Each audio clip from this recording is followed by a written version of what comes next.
नमस्कार मित्रों, ये है लक्ष्मी, हमारे छोटे से गांव में रहने वाली एक पढ़ी लिखी और मेहनती लड़की। ये जिले के कॉलेज में आखिरी साल में पढ़ रही है और साथ ही साथ बच्चों को पढ़ाकर अपने माँ बाबूजी को आर्थिक आधार भी देती है। लेकिन लक्ष्मी को अपने भविष्य के लिए आर्थिक नियोजन करते समय कई सारी कठिनाइयां आ रही हैं। क्या करें, कैसे करें, कुछ समझ नहीं पा रही। ये हैं पांडे जी। प्यार से लोग इन्हें भैया जी बुलाते हैं। गांव के छोटे से ठेकेदार हैं ये, लेकिन शान ऐसी कि मानो पूरे गांव के मालिक हों। बैंक के कामकाज के बारे में पूरी जानकारी ना होने के कारण इनमें बैंक के प्रति अविश्वास है। बैंक में जाना समस्या मानते हैं। वैसे कुछ खास आता है नहीं इन्हें, लेकिन हर किसी को मुफ्त की सलाह बांटने में माहिर है पांडे जी। और ये है समृद्धि जी। समृद्धि जी गांव-गांव जाकर महिला और किसानों में आर्थिक साक्षरता और जागरूकता फैलाने का सामाजिक काम करती हैं। तो आओ देखते हैं आज समृद्धि जी लक्ष्मी और उसके परिवार को बैंक और बैंक के खाते तथा आर्थिक योजना एवं नियोजन के बारे में क्या जानकारी देती है। लक्ष्मी, तुमने कहा था तुम अपने बाबूजी के घुटनों का इलाज करवाना चाहती हो। जी दीदी। स्वास्थ्य की समस्या हमारे जीवन का एक हिस्सा है। हम पाई पाई करके पैसा जोड़ते हैं और ये बीमारी वाला राक्षस आके सारे पैसे निगल जाता है। इसीलिए हमें ऐसा नियोजन करना चाहिए कि ऐसा वक्त आने पर हमारे परिवार वालों पे कोई आर्थिक संकट ना आए। क्या मतलब? इसका मतलब हम बीमार भी नहीं पड़े। अरे क्या कह रही है मैडम आप? रुक जाइए पांडे जी, मैं ठीक से समझाती हूँ। हमारी जिंदगी में कभी भी अप्रिय घटनाएं घट सकती है। इन घटनाओं में हमने निवेश की हुई कुछ जरूरी वस्तुएं जैसे कि हमारा घर, खेती का सामान, इनको नुकसान पहुंच सकता है और साथ ही हमारे प्रियजन भी हमसे हमेशा के लिए दूर हो सकते हैं। लेकिन इन चीजों का परिवार की आर्थिक परिस्थिति पर ज्यादा गहरा परिणाम न हो, इसके लिए आर्थिक नियोजन करना जरूरी है। इसलिए अब मैं तुम्हें जानकारी देने वाली हूँ बीमा के बारे में। अच्छा, बीमा के बारे में बात कर रहे हो? कुछ फायदा नहीं इस बीमा का, पैसा भरते रहो भरते रहो। अरे कुछ फायदा नहीं उस पैसों का भी और बीमा का भी, सिर्फ पैसों की बर्बादी होती है। हमने हमारी खेती में भी बीमा किया था और कुछ फायदा नहीं हुआ। अरे क्यों करना बिना काम का खर्चा? पांडे जी फिर से गलत। और आप ही नहीं, आपकी तरह और लोग भी ऐसी गलतियां करते हैं। लेकिन बीमा एक सुरक्षा कवच है। अगर आपको सच में आपकी और अपने परिवार की चिंता है तो आप जरूर आपका, आपके परिवार का और आपके महत्वपूर्ण चीज़ों का बीमा कराओगे। एक छोटी सी कीमत में आपके परिवार की आर्थिक मदद करने वाली योजना है बीमा। दीदी, आपने कहा कि हम वस्तु का, लोगों का, ऐसे अलग अलग चीज़ों का बीमा निकाल सकते हैं। तो ऐसे किन किन चीज़ों का बीमा निकाल सकते हैं? बीमा के अलग अलग प्रकार हैं। जीवन बीमा। जीवन बीमा में धारक के जीवन का बीमा निकाला जाता है, जिससे कि उसकी अगर किसी कारण से मृत्यु हो जाती है तो उसके परिवार को बीमा राशि मिल जाती है, जो उन्हें सक्षम रहने में मदद करती है।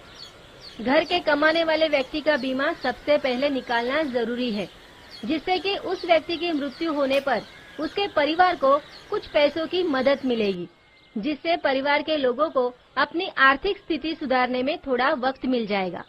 कौन सा बीमा लेना है यह तय करने के लिए 3 चीजों का विचार करना जरूरी है। बीमा की सुरक्षा राशि, बीमा का प्रीमियम जो तुम्हें हर महीने, 3 महीने या 6 महीने में भरना होगा। बीमा का कार्यकाल। जीवन बीमा में भी और कई तरह के प्रकार हैं। टर्म इंश्योरेंस, इस बीमा में कम प्रीमियम में अधिक राशि का बीमा निकाला जा सकता है। बीमा धारक की मृत्यु के पश्चात इस राशि का फायदा उसके परिवार को होता है। लेकिन अगर बीमा का कार्यकाल खत्म होने तक धारक को कुछ नहीं होता तो उसे कोई राशि नहीं मिलती। जिन लोगों की आय कम है उनके लिए यह बीमा फायदेमंद है। एंडोमेंट पॉलिसी अर्थात सावधि बीमा पत्र। इस प्रकार के बीमा में बीमा की सुरक्षा और साथ में बचत का भी फायदा होता है। इस बीमा में एक सीमित समय के लिए प्रीमियम भरना पड़ता है। अगर बीमा के कार्यकाल के दौरान धारक की मृत्यु हो जाती है तो उसके परिवार को बीमा राशि का फायदा और साथ ही बचत का बोनस भी मिलता है।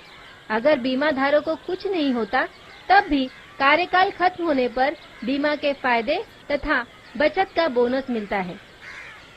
यूनिट लिंक्ड इंश्योरेंस प्लान यानी यूलिप। ऐसी योजनाओं में प्रीमियम की राशि का कुछ भाग शेयर बाजार में निवेश किया जाता है। इस तरह यह बीमा सुरक्षा के साथ साथ निवेश का भी फायदा दिलाता है। होल लाइफ पॉलिसी अर्थात संपूर्ण जीवन बीमा योजना। ऐसी योजनाओं में बीमा का कोई कार्यकाल तय नहीं होता है और मृत्यु तक बीमा धारक प्रीमियम भरता है। जमा हुई सारी राशि मृत्यु के बाद उसके परिवार को मिलती है। Money back policy. इस प्रकार की योजना में आपने जो पैसे निवेश किए हैं वह कुछ विशिष्ट समय के बाद आप निकाल सकते हैं। बची हुई राशि बीमा का कार्यकाल खत्म होने पर धारक को या उसकी मृत्यु के पश्चात उसके परिवार वालों को मिलती है। लेकिन ये तो सब जीवन बीमा योजना है, इसके अलावा और कौन सी योजना है?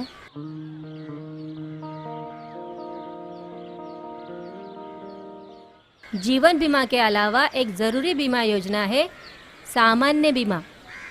सामान्य बीमा हमारी जिंदगी की सारी जरूरी चीजों के लिए है, जैसे कि घर, गाड़ी, ट्रैक्टर, जानवर।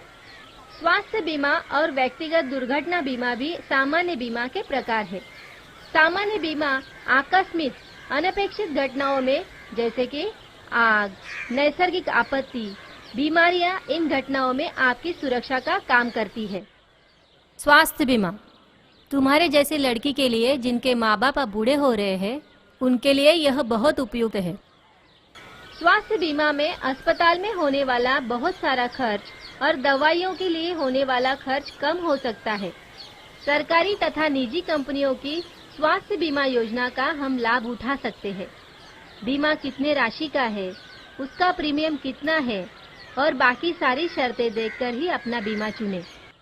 इसके अलावा गांव के लिए कुछ खास बीमा योजनाएं भी बनाई गई है जिसे माइक्रो इंश्योरेंस कहा जाता है।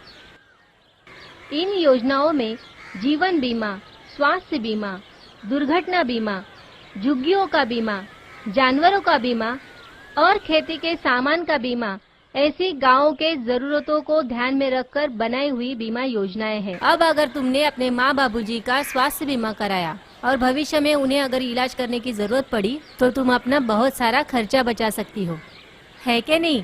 बीमा फायदेमंद। हाँ दीदी, मैं जल्द ही माँ बाबूजी का बीमा करा दूंगी। लेकिन ये बीमा मुझे मिलेगा कहाँ से?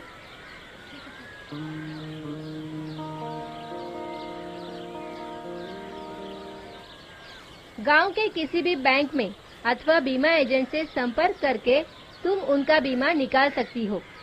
साथ ही LIC जैसी सरकारी योजनाएं या निजी योजनाओं का लाभ उठा सकती हो।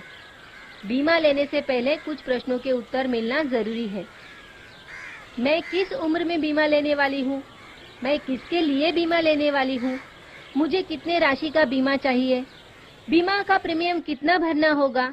बीमा का प्रीमियम नियमित रूप से भरने के लिए मुझे क्या नियोजन करना होगा? याद रखो, जितनी जल्दी तुम बीमा की शुरुआत करोगी प्रीमियम भी उतना ही कम होगा। अब मैं तुम्हें 2 महत्वपूर्ण सरकारी बीमा योजनाओं के बारे में जानकारी देती हूँ।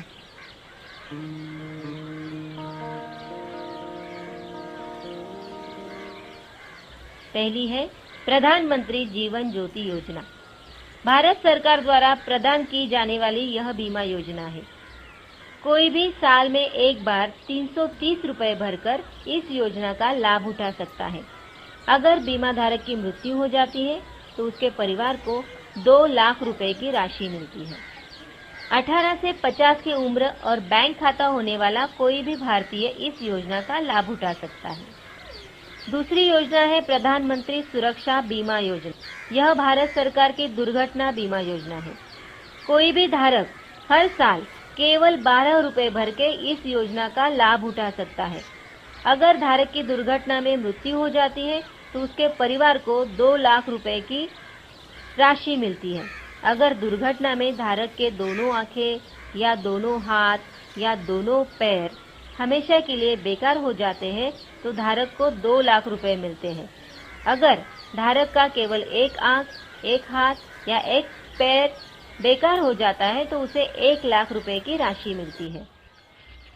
18 से 70 साल की उम्र वाले बैंक खाता धारक इस योजना का लाभ उठा सकते हैं। राज्य के ग्रामीण भाग में रहने वाले भूमिहीन लोगों के लिए आम आदमी बीमा योजना चलाई जाती है।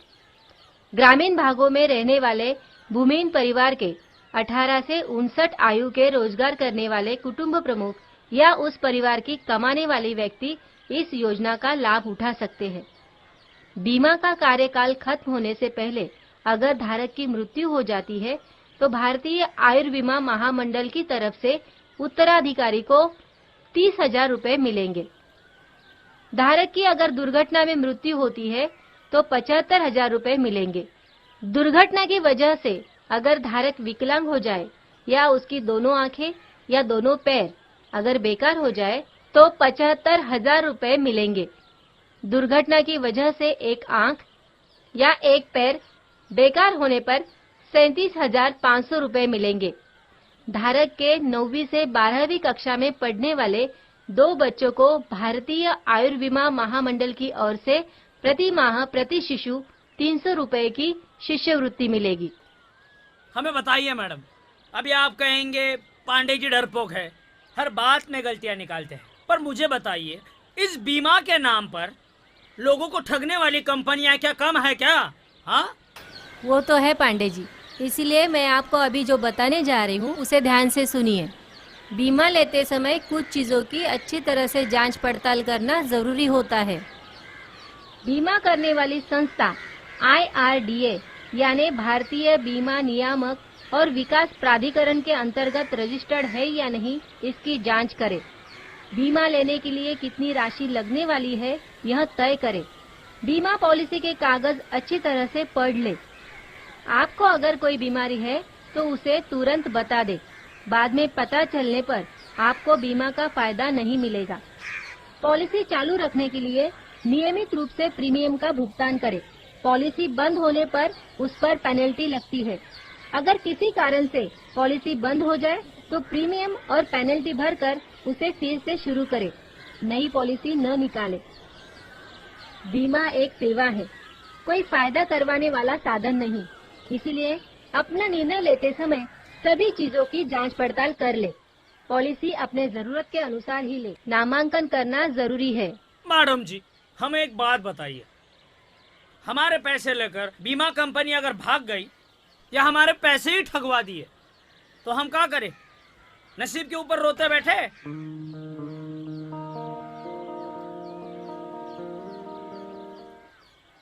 उसकी कोई जरूरत नहीं है पांडे जी। भारत सरकार ने बीमा धारकों की सुरक्षा के लिए बीमा लोकपाल की स्थापना की है। बीमा के बारे में आपकी कोई भी शिकायत है तो आप बीमा लोकपाल से संपर्क कर सकते हैं। बीमा के बारे में इन समस्याओं का हल बीमा लोकपाल के पास मिलेगा। बीमा की राशि न मिलना या अधूरी मिलना, प्रीमियम की राशि का विवाद, पॉलिसी की कानूनी बातों पर विवाद, राशि मिलने में होने वाली देरी, प्रीमियम भरने पर भी बीमा के कागज न मिलना। अपने राज्य के बीमा लोकपाल की जानकारी के लिए www.irdai.gov.in वेबसाइट पर लॉगिन करें। दीदी, सच में आज आपने मेरी आंखें खोल दी और मुझे आर्थिक साक्षरता की राह दिखाई है। आप लोग भी अपने दोस्तों और रिश्तेदारों को सही जानकारी दें और अपने भारत देश को आर्थिक रूप से सक्षम बनने में सहयोग दें।